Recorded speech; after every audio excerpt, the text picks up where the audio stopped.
So today we're going to talk about credit repair. Okay.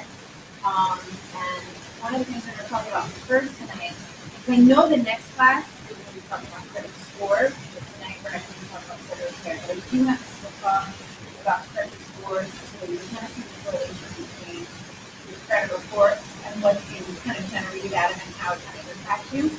So we'll talk briefly about credit scores. And I'm going to spend a lot of time on it just to kind of touch it and highlight it a little bit. So this is pretty much what makes up your credit score. This is kind of the pie in the sky. And 35% of that is your payment history. The other 30% is outstanding debt. 10% of it is the type of credit that you use, and then the other 10% is receiving the credit that you use or increase. Every time you apply for a credit card, it's considered an increase. Credit history as well. So in terms of the credit report, when you're looking at your credit report, all the accounts that provide information about you paying on time is being generated at 35% of this class. That is a big chunk of the pie. So it is really critical that in your credit report, when you're reviewing it and checking for errors and correcting it and disputing things, that's the kind of stuff in your credit report you want to make sure is accurate, because it is a significant percentage of your actual credit score. Right? Outstanding debt. So what we're talking about is how much debt that you actually are borrowing. Okay? And that actually has to do with, for example, you have an account that allows you $1,000 limit, and then you're borrowing, let's say, $999 a month. So that will impact you negatively. So your credit report may show you at what point and where you are currently in the history of the life of the card, whether or not you've been either over the limit or you're close to the limit, those kinds of things and information. And we'll talk about that in finance. So that's 65% in just how much you owe and how you pay on time. 250% of your credit score. So that's pretty powerful. So in the next class, we'll talk about how to kind of work on those things to kind of really respond to it. The other information is really important, even though they're small percentages, but the 10% of the type of your inquiries, you want to keep doing as well. You can actually dispute increase in your credit report, believe it or not, especially when you're shopping around for stuff. When you're shopping around, so let's say, for example, like a car, exactly.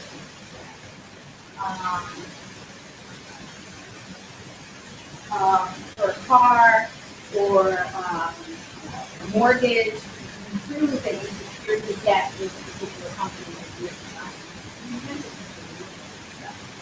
So anytime you're taking a credit, extending credit, increasing the limit, those kinds of things will trigger an inquiry, because in order for them to approve you for a credit line, you need to get that credit. But keep in mind, people don't realize that. And then, of course, the types of credit, let's get that part started, is a cocktail of credit. So so if you just have credit cards, and that's it, and you don't have any installment loans or any other various types of debt, that can actually impact negatively. So we want to look at what are the different types of accounts you have. So if you're not sure, what kind of mix of credit you have, your credit report will be so inside of it. So that's what it's supposed to be. Yes, a rock and a hard place. It's good to have that, and it's not good to have that. So exactly. So that you're right.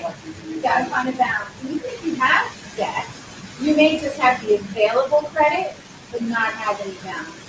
And that's okay too. But it's your history and how you use it. That's critical in this course. And credit history. So how long have you had the debt? The longer you've had the account, so let's say you have maybe a leasing card, and you're like, I can't remember the last time I shopped there. I'm going to close this account. It's your oldest account. Don't do that. Because that affects you or not 15% of your credit score. Let's say you just scored one just from closing one account and had it for 20 years. And then what do you think? So sometimes the creditor might close the account on you, so those are types of things that can happen.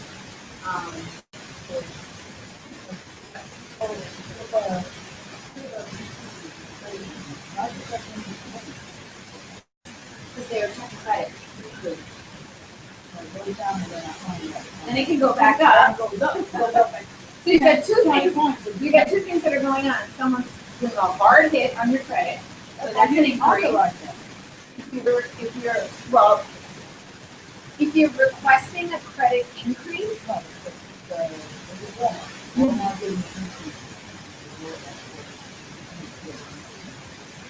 and you didn't authorize it, you've got to just make sure you check the terms and conditions when you have an account, because it could say, there's fine print, right? Every 6 months you can evaluate and push some credit, that kind of stuff. You want to just make sure that you're using that. So that is probably what happened. You check your credit report. There's probably a hit in there. And then, of course, the increase means now you have more available credit, allowing your credit to go up. You can request that based on the new balance you're available credit. So these are just kind of, again, things to see the types of accounts you have, taking information on credit cards, on the mortgage, on the public record items, collection items, later payments. These are all types of things that you're looking at in outstanding debt. Not be on different types of accounts, and the accounts that you have balances, and always about that balance compared to the limit. Credit history, the length of your credit history, the ability of your account, and the frequency of the usage. So some of those accounts you never really use, it's not really reporting anything either, so it's also can be kind of negative as well. Just credit again, new accounts. Duration of new account, but anytime you have new credit, that can always hurt you. It may take you 6 months, 12 months to actually see it. Because you don't have any history, how old the aging of the account is too young, and there's a payment history, so it's not looking at and then the types of credit, right? So, like I said, it's a cocktail. Just a quick question. I don't know if it's messing around with our camera. So let's say we do a credit transfer from one credit card to another, just because you can negotiate a better APR. Yep. You apply for another card. Yep. They give you a fantastic APR. Yep. You transfer your credit. How does that affect your credit score? So it'll affect you because you have a new account. So that'll take you right there. Okay. And it won't affect you in such a terribly negative way. So if you're opening an account, right, you transfer the account, closing the old one, you've got 2 days. Oh, really? So it's better to leave that other old one open? The bad thing about that is you can does it not make what you, happens, right? People say ice the account. does it not make you a liability because you have all this credit available to you? You could potentially lose your cool and to the bank. It could be, but in terms of credit scores, if we're just fixated on the credit score, not thinking about anything else, then in terms of the credit score, it can help you. Right? You have always available credit, and you're only using this much.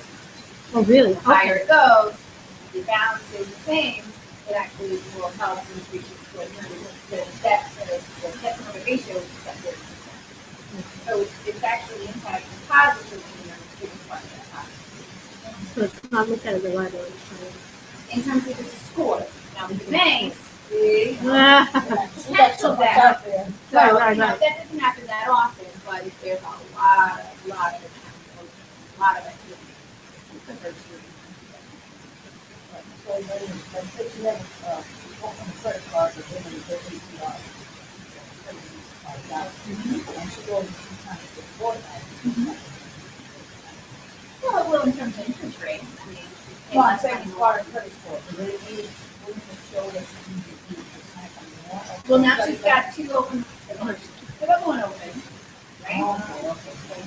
So now she's got all this available. Right. Potential.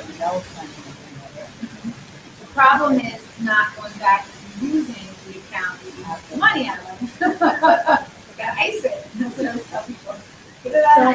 So you react. So like sometimes they suggest, okay, if you have a card, use it once in a while, pay it off immediately, right?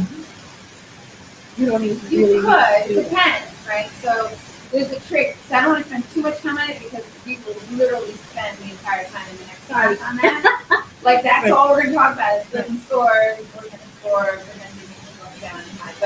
But ideally, you want to just you want to definitely make your scores as strong as possible by paying on time, keeping your balances as low as possible, then closing the accounts, from opening the accounts, co-sign for somebody, you can borrow their debt, we'll talk about that in the next class as well. So there's many different ways to hurt yourself without realizing you're doing it. And remember, it's not like I do this first and then that first. These are simultaneous activities, Right. all impacted. Right. So when you're like monitoring your scores, like, oh my God, today's higher. Tomorrow, yesterday it was lower. What's going, it's the daily activities. You don't want to drive yourself crazy with that.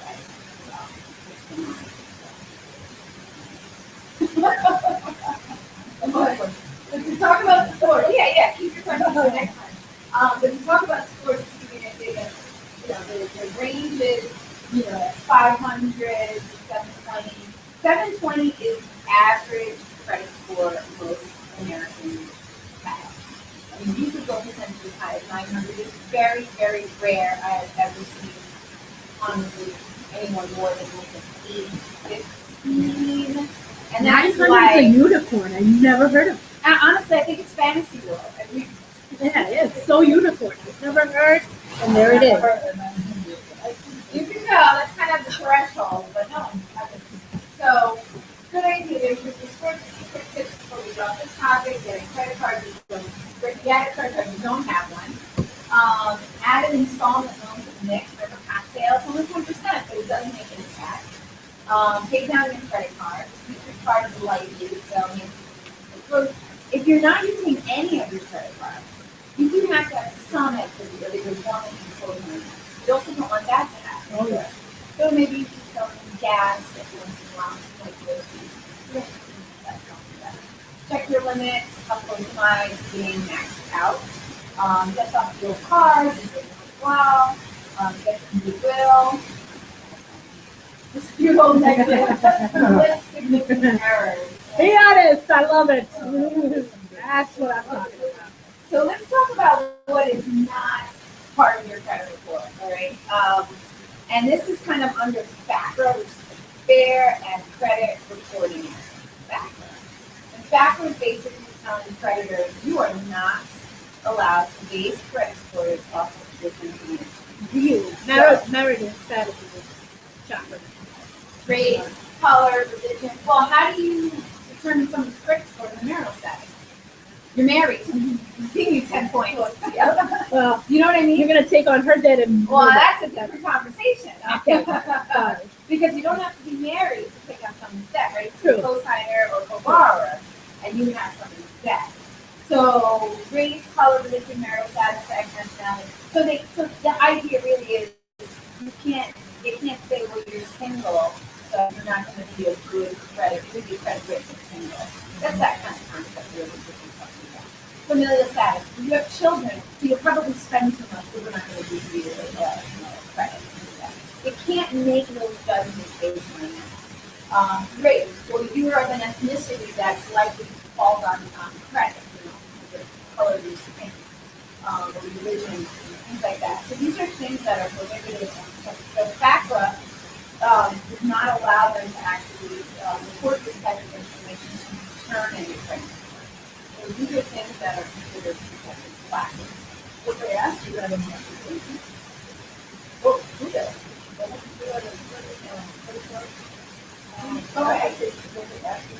let's talk about that.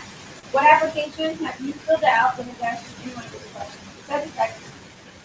Well, really, honestly, any of those.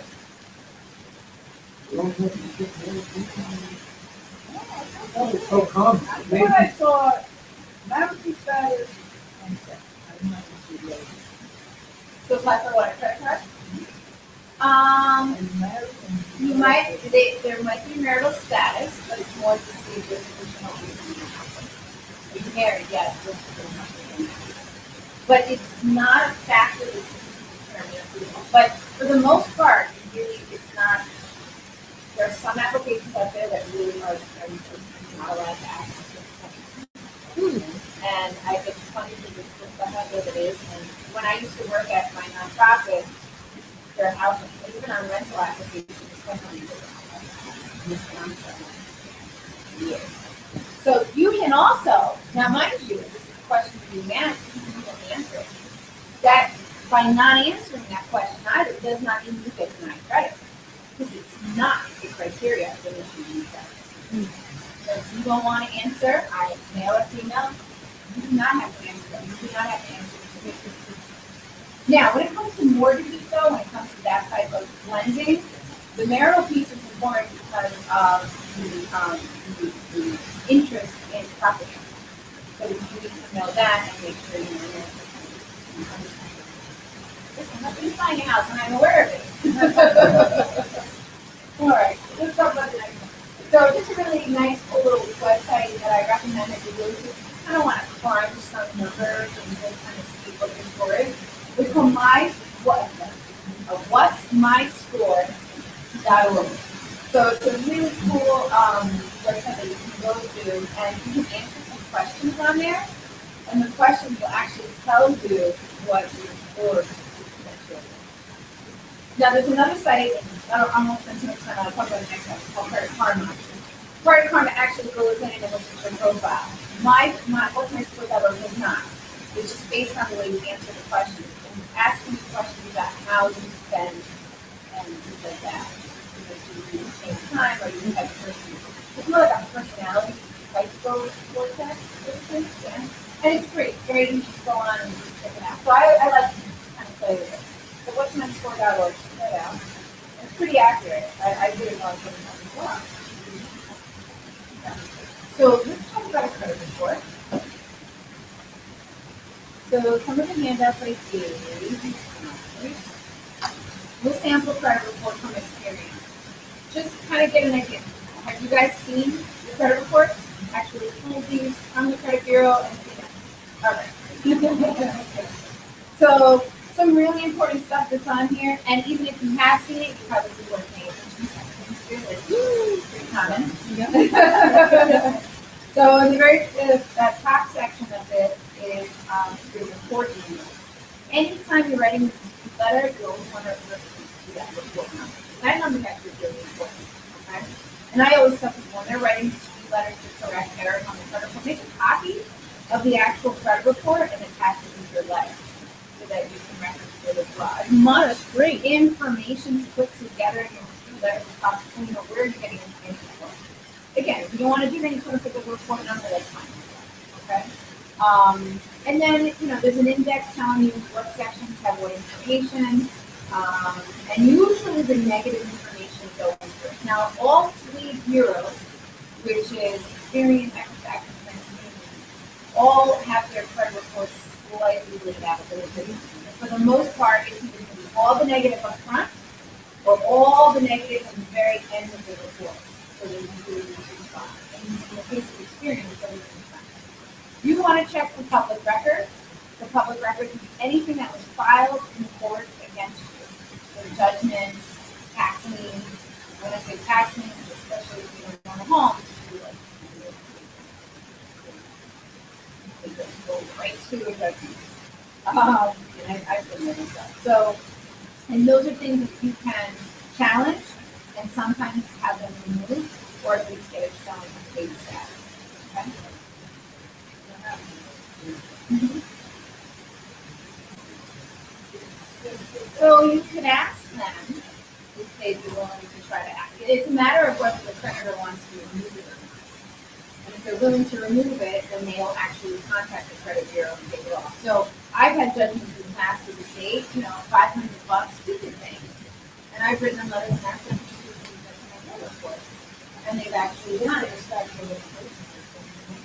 Well, it'll fall off after 7 years, but there are many situations you don't have to leave that anymore. And the creditor's going to say, no. So you just have an error. Oh, Yeah. Yeah. A bulk of what's on the credit reports are not accurate at all. Not at all. So it's just a matter of you writing and removing. And I'm going to show you how to do it. Yeah? Yeah, but that's where you'll find that information right at the top. You say you right away, you know what to specific. Yeah. We'll get into who and how and what to write and what to write. Love it. So your information here, your credit report should always tell you who is reporting the information about you, how to contact them. There should always be some kind of a phone number. In the public records, there's always a docket number of some sort. And that docket number you can always call the county clerk's office or whoever, whatever courthouse, and then actually call them and ask them if what is the status. So in the next item, which is a credit item here, you can see the account number, the address, the phone number, and it says you're paid past 60 days. So if you believe, let's say, ABC Bank, you've never been late with them, this is something you want to make sure you dispute. Because that past due 60 days is going to affect your credit score. Even if it's paid, it's zero. It's still going to affect your credit score because it's saying the things are due, right? And it usually shows you an account history at the bottom. It will say when it was open, and when it last was reported, the date of the status, the type of account it is, like something like this is an installment loan. And they said, well, you have to check this kind of account you have. This is probably a mortgage, that's my guess. It's only for 12 months. HELOC, and the payment is gone because it's been paid off. And so it'll say when it was last paid off. So zero balance. Yeah.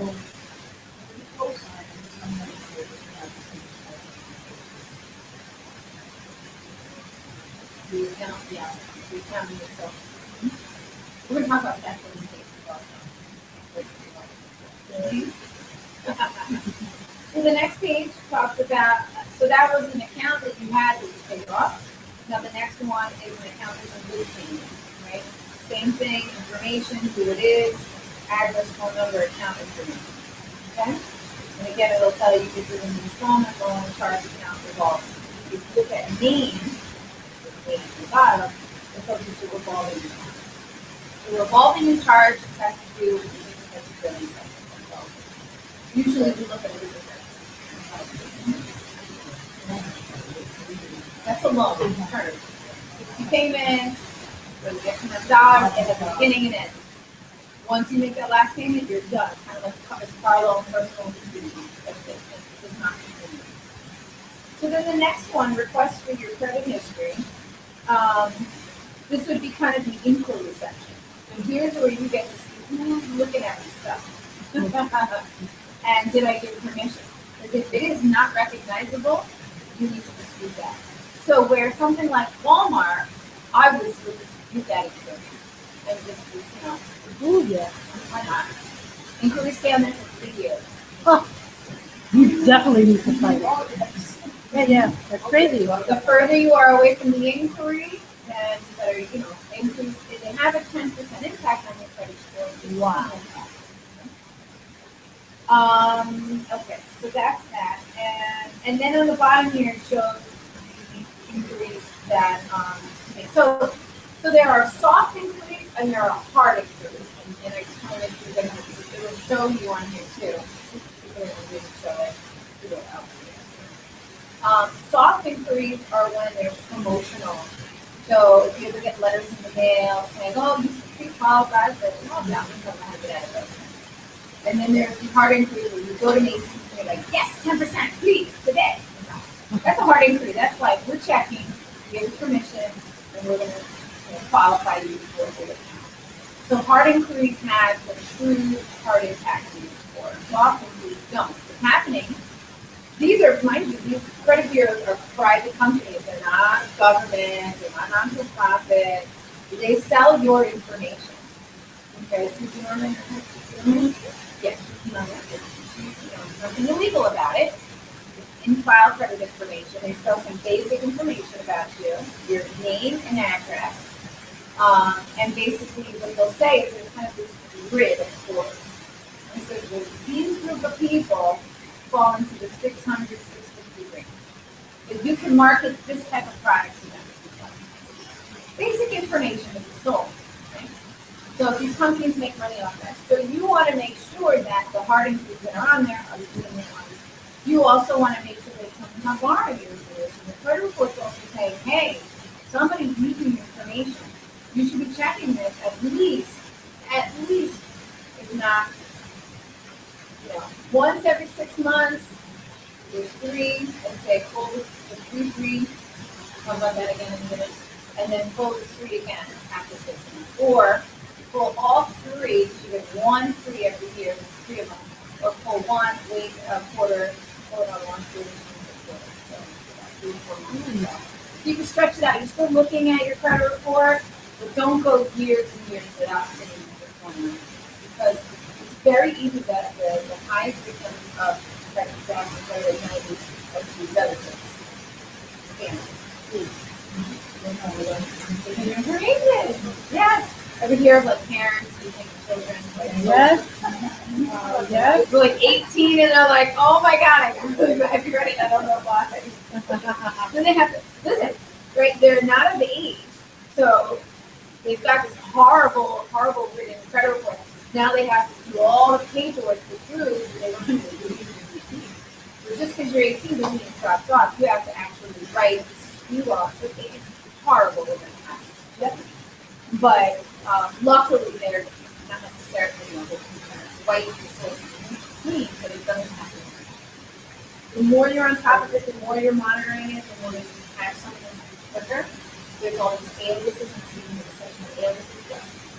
So your personal information on the last page is going to say how we've always known it. So for example, in this case, John Q. Consumer was also known as Jonathan Q. Consumer or JQ Consumer. For a very long time, I was always known as Judith C. Capote. I do not have a middle initial. And when I started really looking at my credit reports and stuff, and I finally had to start disputing it. What was happening? Somebody was part of identity. What was happening is when credit was pulled, people would put an extra C in on my name. Yeah, that was happening often. I didn't realize it. So it was like Judith C. Capote. So they were just hitting it twice. I don't know what they were. And so now when I got married, now I see Judith Blue, Judith C. Capote, and I'm still trying to dispute it and get rid of it. And then Capote or Judy Capote or Judy Blue or Judith Blue. So you have to just make sure, because if you run into a problem with identity theft, you need to make sure that you can say, this is always in my name. I have never used another alias before. So you should always make sure it's clean. Addresses, if you don't recognize them, get rid of them. Dispute them. Because accounts can be tied to them or potential other things can be tied to them. When you're doing identity theft, you're always going to use the credit report to make sure who you are. You say you are, things like that. So you want to make sure your personal information is up to par and it is accurate. That's really important.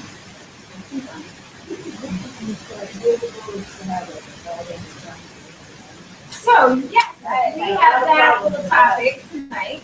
So I'm sorry, what was your first name? Richard. So Richard has that problem with his son. So where he's got excellent credit and his son, is the opposite. So every time you're having credit pulled, sometimes his son's information is going to be tied to him. He's not able to move forward. So that again is where you want to make sure your personal information is accurate. I'm going to show you how to write it because it's done. But that's where your personal information is critical. You want to make sure when a credit report is pulled, that's the information that's important to say, this is the person that should be accounted for. This is the person that should be accounted for credit. Right? So there's a good chance that when your credit information is put in, it may not have been put in complete, which is why it's taxed to your son. Maybe it's partial, so you've got to make sure that every time you fill out a credit application, you're doing it the same exact way every time. And making sure that the individual is paying in your credit is doing it the same exact way that you need to appear. It'll create less confusion and connection to your son. Because you're confused. The third, and the middle of the different socials. So the personal information either he leaves out the third, and then it gets typed to you, and then maybe you're not using junior, or that kind of stuff. I mean, typically, you should have. Sometimes people You may want to. Yeah. It makes a big difference. It really does. But I would also make sure that your information in your credit report does not have anything other than what you're doing. Less likely to be taxed. When you get a mortgage, I don't know if you own a home. So if you ever decide to own a home, that's one of the things that will come up during the title review. They're going to tie you to your son's credit because you've been tied to your credit line as well. So that's the kind of stuff that you're going to have to deal with at the time when you title search. So Maria Gonzalez the bear is out there, right? Okay. Matching with 20 other people in this area. I had a borrower once, she, identical name, I swear, 2 houses over, somebody owned the property and her same exact name, she was on the property. We own the property 2 houses over. And she's like, I've never met that person. I don't know who the heck that is. You know, but because there's no, and they had no middle initials, they had, you know, they were identical. The only thing was the social. So they had to kind of, you know, do research again. I mean, that's obviously always what's going to stand you out from the sun is your social, but the less, I think, similarities in names as possible. All right, so that's the credit report. Believe it or not, in a nutshell. Questions? You okay with that? Okay. So when you want to request your credit report, if you haven't done that already, you can always go to annualcreditreport.com and the form here, or you can mail it in, or you can go online. So there's 2 different ways to do it. If you mail it in, you do need to send in a photocopy of your document. To identify if you are using. Otherwise, when you go online, you're going to be asked questions, and if you can't answer those, they shut you down. So this would be the alternative. That's what I said before, how they wanted me to answer those questions. There were probably your sons and And it was the wrong information. No, you're not good. right? So this is going to be your alternative. Great. So you can actually fill this out, and the addresses are, you're going to send it to one address, and it's going to be for Wall Street Studio. It says the P.O. Box at the very top line, all right? And then you can, at the bottom, just tell them what credit report you want. You really should look at what's going on. And asking this question. Nope. No question. When you request your own credit report, that does not hurt you. It's not a hard inquiry. You are entitled to review your credit report as many times as you want. However, you're only entitled to 1 free credit report. Of course. No, FACRA has made it law to let the credit bureaus allow you to see what's in your credit file for free per agency. So they cannot say, no, you got to charge, you got to pay. They can only do that after you've already received your 1 free credit report. So let's say you're going back to Experian and you want to see Experian again. The second time you pull Experian, they're going to 12 and 30. Usually anywhere between 12 to 24 hours. A report. We requested, then you try to get a chance, you have to wait a year to find out whether No. Now, anytime, good question. Anytime you're disputing a credit report and the information was out, they're required to follow up with you. We'll talk about this in a minute. Follow up with you within 30 days to show you that it's changed and show you the updated information. By law, 30 days. So I always tell people certified mail, signatures, whatever you can do to confirm when they actually receive it. And then the clock starts ticking. They're usually very good at it. And they will respond. Now, if you ever get declined credit, you are entitled to a free credit report. So you're entitled to a credit report then. And if you are originally with that defect, you're also entitled to a credit report. That's a good question. Okay. So you good, someone? Yeah.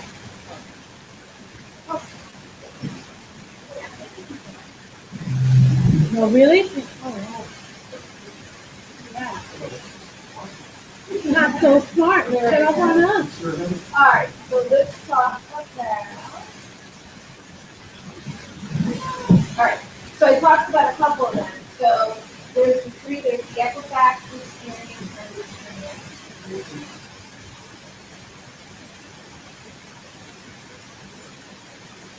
These are the three credit agencies that are reporting their information. Now, they are also providing information to lenders, right? So we have what's called a tri-merge.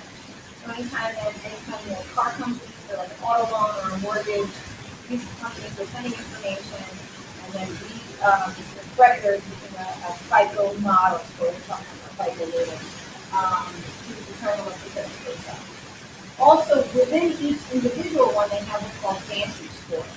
And so you can actually, for a fee, purchase your credit score with them individually.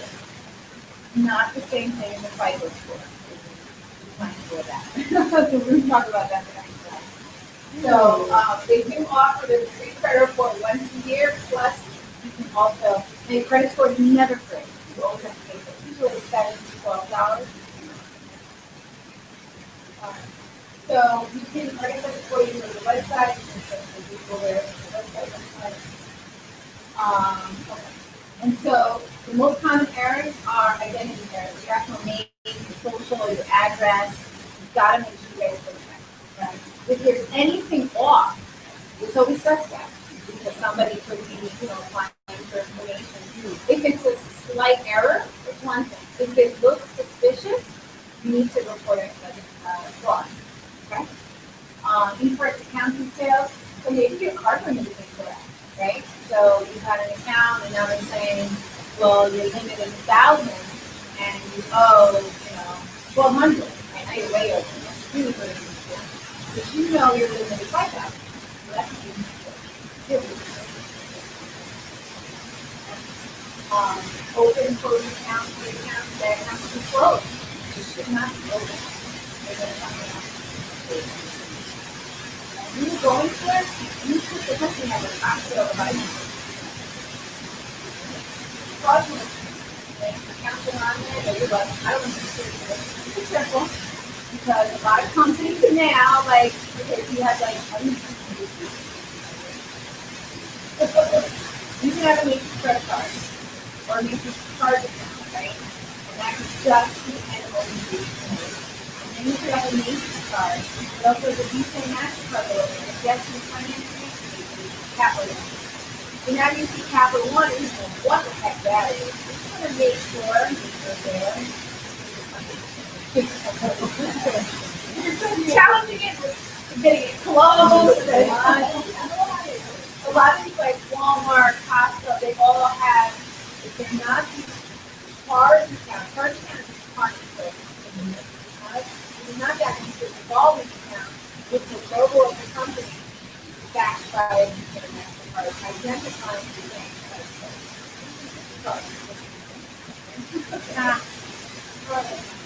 Okay, so kind of about, so you're going to do two different types of disputes. There's information on that that's incorrect. Always recommend you also file dispute with the creditor. So for example, so you have an issue with your bank, this car loan, it's been paid, and you're saying, you know what, now it's up to you. You know you paid that much for that. So before you go to the bank, reporting, you're going to want that. Okay.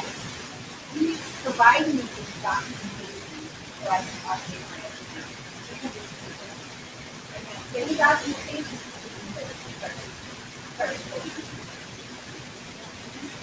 don't know how to contact them, now, you can have the 800 numbers you can do it, but you can tell the expert process.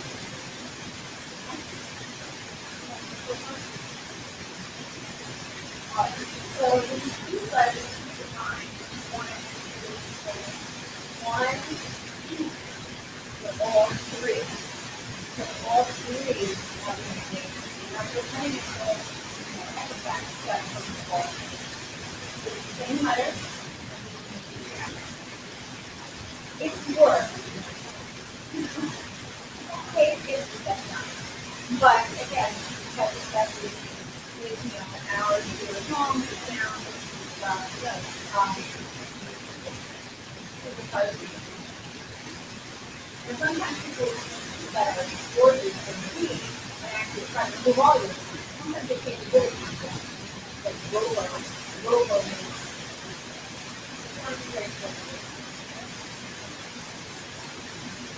So here's what that is. So there's things like addresses, accounts, disputes, whatever it is. If you have a piece of W sheet off, you want to attach it to the letter. You want to do a editing, if you want to W sheet I if it is a letter, it's something you're using a letter for, ready. I will go on with you. Remember the account name is listed on your file credit report. You want to have the account number, how it actually should be here, and why it's connected. And you're literally going to have to do it before you say, incorrect. Yeah. Okay. And you can list, and you can actually address multiple items. I have example templates.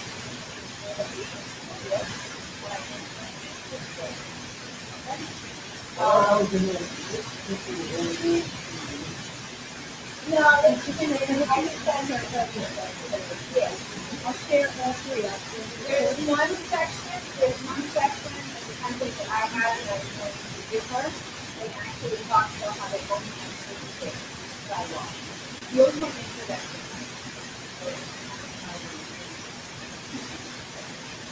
not, it can get better than this. Not responsible. So the important documents on the book, backwards and forwards, those who pay attention to so, this actually goes this and then the old one is the numbers and the words.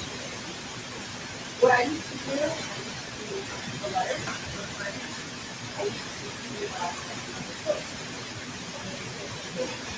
so I had to change it every day. And I always get attached on that.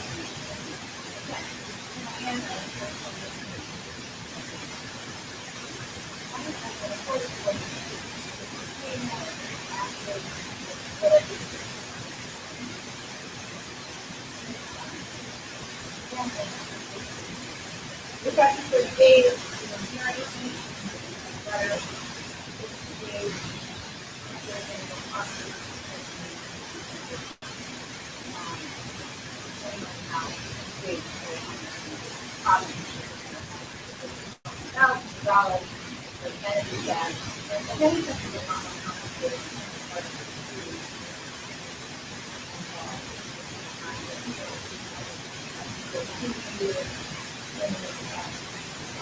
That is just getting your money back, not getting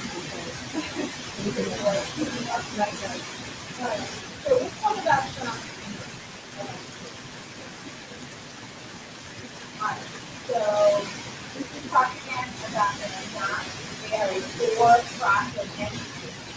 They're not there to protect you and it's not their responsibility. They're required by the factors to have information on what it is.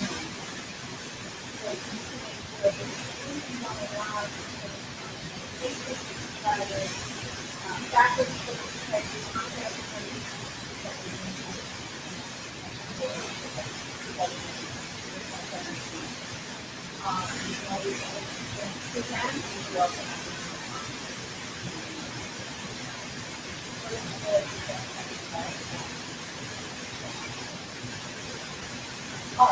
so, credit reports will be very so part by law.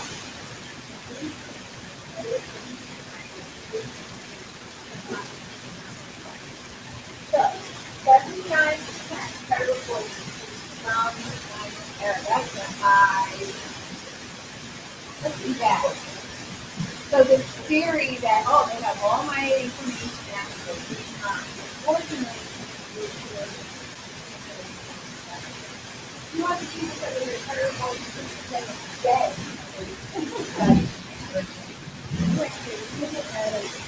25% of the complaints filed in the FCC called state credit card, multi-payment card. Again, one of the credit report fraud is that cousin, sister, brother, a friend that was hanging out for the weekend. Somebody who was working in the mail. College is the worst. It's to work in the mailroom when I was in college. And I remember some of these girls when they used to steal it, and they used to just tell it. And I remember it was such a bad thing, like you got to the point where supervisors would have to go into the mailbox and stuff like that to kind of like monitor and make sure they didn't use that.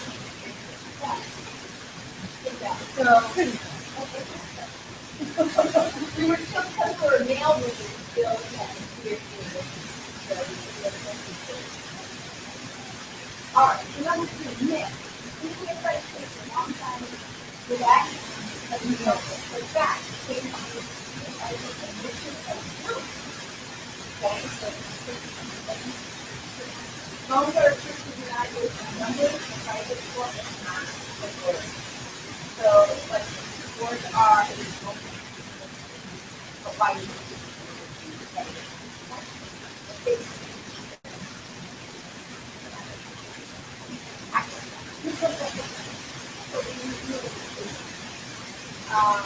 so this is the main item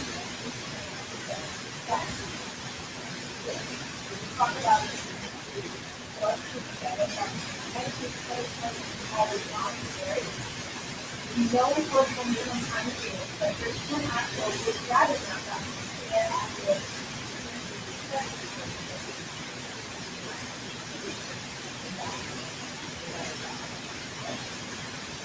so let's talk about negative. So bankruptcy, chapter 13, for experiencing 7 years.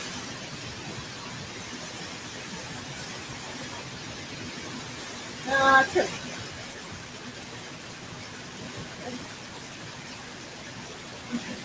Bankruptcy, chapter 7, 11, and 12.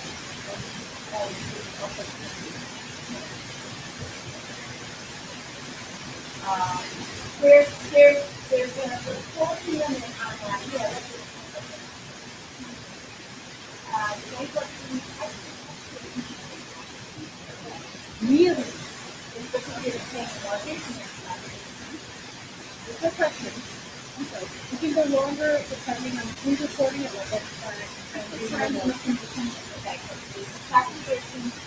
Your assets.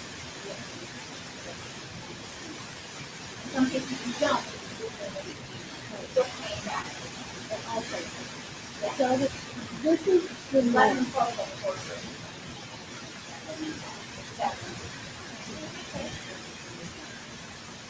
So this is judgments, records, and drafts before the stock for the small 27 years of the stock. So no, those can for extra and extra and don't mess around with these child support. If you don't pay it, you will leave. No such thing as that. Pay tax lien. So yes, if you pay it, it only stays on for, well, it depends, right? Because I've had tax liens that have been it just depends on the court or the creditor or the you can have it. Accounts placed for collection or charge or to profit loss collection accounts 7 years. Yes, it is 7 years. Any other adverse items of information other than the records and conditions of crime? That I'm not aware of, normally basically credit because your crime is not reported in the report. So that stuff wouldn't even come up at all. So happens next? All right, closed accounts. So yes, it can be 7 years. Now, there's the statute of limitations can also be triggered. So if the creditor knows that your account is about to fall off or expire and it's money worth some support on, they could re-trigger that. So in the state of New York, federal is the federal statute of limitations is 7 years. The state of New York could trigger another 6 years. So if they pursue you before you expire, you're talking about the clock.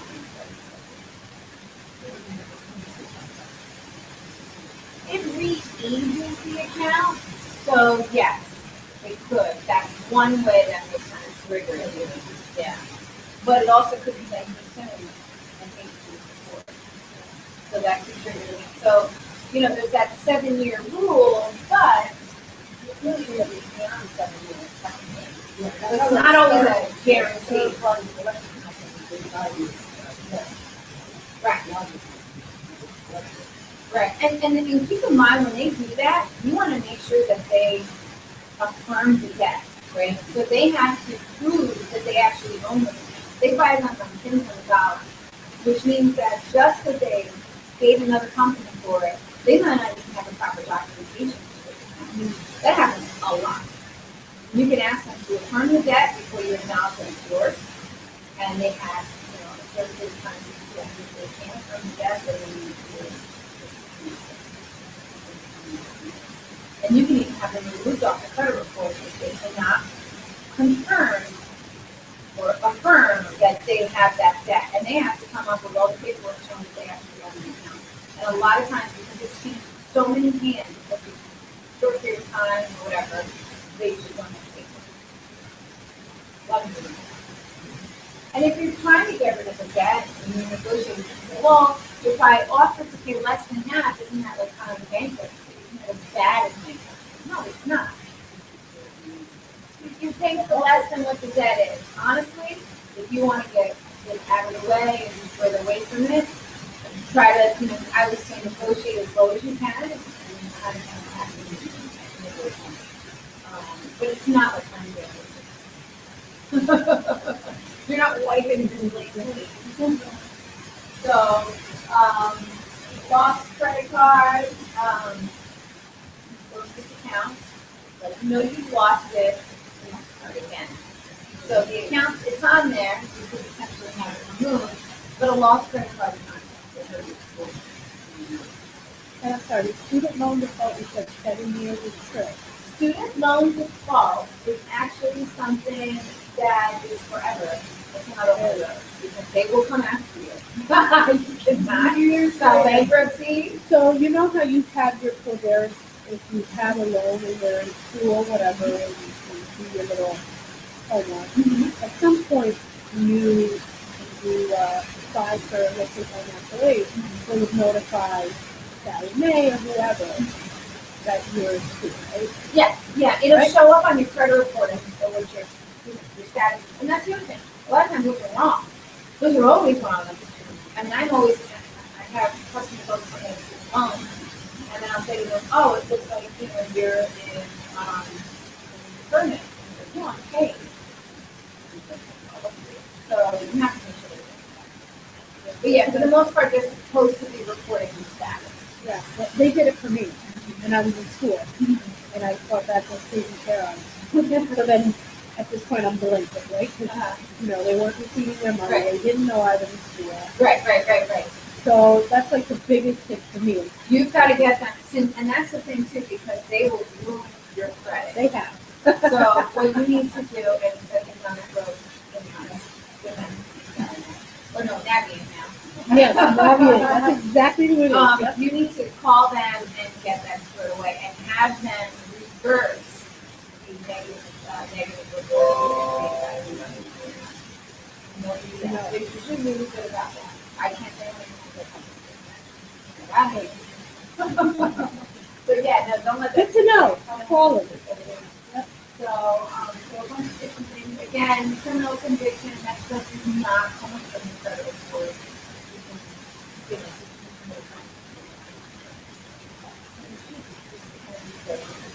All right.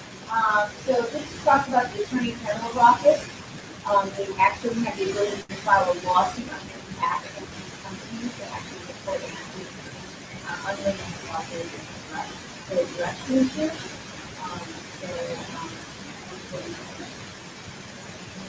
How much there's the Federal Trade Commission, which is a government entity, and there's the Attorney General's office, right? And so types of complaints that they receive, and you can get a sense of who they select. If you're unable to access your free credit report, you can file a dispute to get help. A lot of these reports are education. There's an account that you want to do consumer. You can do a little bit more research. Then that's how you can credit report versus somebody else's. Very true. There's not as many complaints as there is on the other two.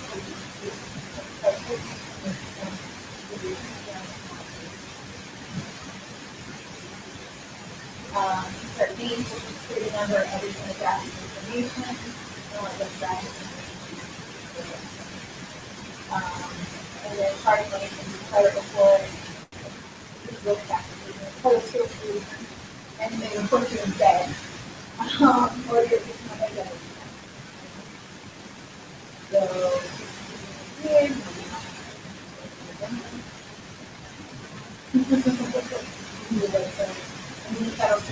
I like the Federal Trade Commission because this is pretty much working in the first 3,000 complaints. It's a lot of information how to put the customer identity back, how to register your services. Very, very helpful resource. Good place to kind of check out. They also give you tips on how to get a car loan, how to shop around car loans, how to get yourself mortgage, a lot of really cool things. The Federal Trade Commission is kind of like the CFPB, their Consumer Finance Protection, which is just like a little bit different responsibility. The CFPB is protecting more, or it's regulating more Dodd-Frank and doing trading type stuff. Other things as well, really, the Federal Trade Commission. Then, so a couple of things you want to think about for safeguards. There's the credit freeze. I do give you guys some information on that. So basically, the way the credit freeze works is if you apply for a credit freeze, you can actually put it on for 5 years or indefinitely, or a couple of years, and then you have to pay a fee. And it's done with all the credit bureaus. It's $5 for each one for each week. If the sample letters are here, you can literally just fill this out and mail in, and it prevents anybody from giving out new credit in your name. So, kind of like LifeLock, right? This literally does not let anyone take out your credit in your name. So you get a small $5, one-time fee. If you're a victim of identity theft, you automatically get the how it works. There you go. So if you have a credit freeze and you're trying to apply for a mortgage, guess what? You ain't going to get credit for it. So be careful. Timing is everything. You can place a fraud alert, especially if you're disputing your name. I have been working on getting rid of the C, and so I have fraud alerts on the credit reports. To change my name, I want to put that in. So I put a fraud alert in there just to kind of emphasize. And then there's the opt-out pre-screened offers. Remember, your information is being sold. Anytime you apply for any kind of services, sometimes your information is sold again that avenue. And so this, you'll find that you have an influx all of a sudden of mailers. Anytime you maybe apply for something new, just because your information is sold. And so you want to go on to opt-out pre-screened offers, opt-out pre-screened .org. You just type that in the subject line, and it'll come up. And that takes you out of the mailer. You're not solicited. So especially when you're somebody who has like a shopping habit,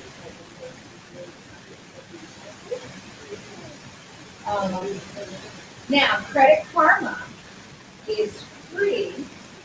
However, guess what it does? How does it stay free? It sells your information. So you start using Credit Karma, and all of a sudden, so people love Credit Karma. crave it, and I've used it as well. But the one thing I started constantly coming through my door was mailers. So just be prepared for that. Use, at your discretion.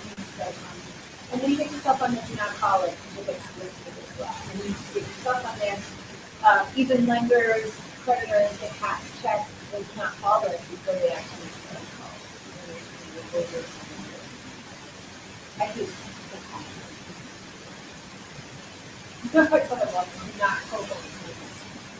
that is pretty much it, guys.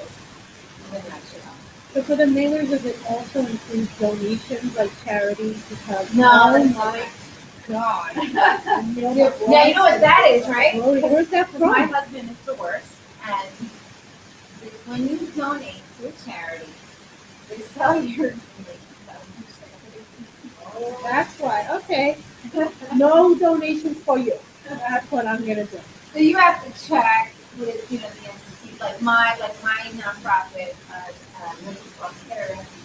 it's a very small. It's not one of those national nonprofits. But my husband donates to a child out like Ecuador or something, and I think it's like 50 kids or something like that.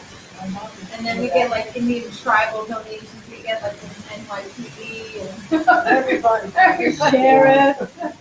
Yes. And I donated once to ASPCA, and It's murder. You can't donate to them. They kill you.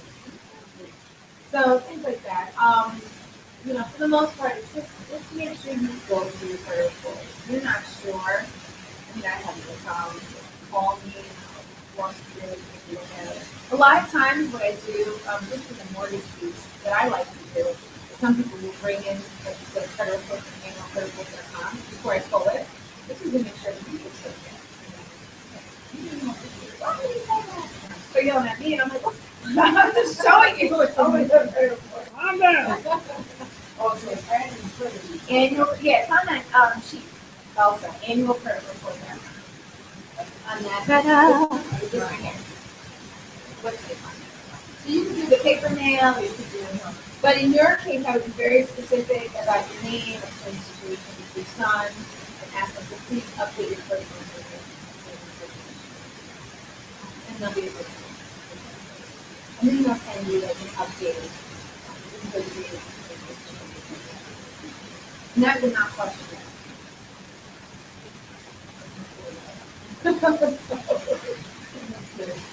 Dear Decide whether Mr. it's starting to do it. Years ago, one number, some people's last names you they model. They were issues. So I got something that called me Garcia. Oh. Like D. Thomas, Uh-huh. used to stop with it. This will make it simple. It has to do with how your information is put in. So when you apply for credit or any kind of account, you need to double check the information. And a lot of it too could just be like a computer system, like there's no room, or when it's generated, it's just the labels come out that way. So it could be something else too. But how it's reported in the credit report is very specific to how they literally would create your or omitted your year, or put it in or put it in. They can call you reserve also. Who knows, right? But after that event happened, I stopped using it for the initial those things. Sometimes I'll get a card and have it be an issue. Sometimes it doesn't. And I have to be consistent. I would be consistent. I know that. It's very easy then to say, well, he can do this guy, he can do this guy, and he can do this guy, right? So that's what you definitely want to just go through what it's like, see how your name is on it. It could be a whole different variation of it. Like I said, try out Judas. Yeah, you have all kinds. I've had it where my date of birth is wrong. I've had the spelling of the street for my address is wrong. So I've had all these weird variations of my actual information. It's all chopped up because somebody either typed it in wrong or whatever it was. But the more accurate, your information is, the easier it is to make a case in the event of fraud or even prevent from missing. So the letter The letter, okay, for my public records, I have the letter certified. Should I just, should I read, that thread? No, you have the letter, so you're good. Now you just want to write to the bureau. One letter, so you're going to copy that satisfaction 3 times for the 3 different letters you choose from the bureau. And be very detailed in the letter about, I'm writing to dispute an error in the credit report, please see account. And so you're going to have to work off of where it is on the credit report, right? And copy that, add it in. Please see also attached, and then you need to say attached to copy the credit report number, and then in reference to the account that it's referenced to. So this is what that is. And you'll see your credit scores will jump after that too. Because right now it's saying it's not paid, right? It's just showing there, it's not showing anything, it's just showing that I have it, but it doesn't show paid or. Now, so some of those types of accounts, like judgments and things like that, they may just sit there unless you ask, like again, the person to click on, to show up. So judgments sometimes will sit within. But if you say it's a state judgment, It was for medical, they'll probably just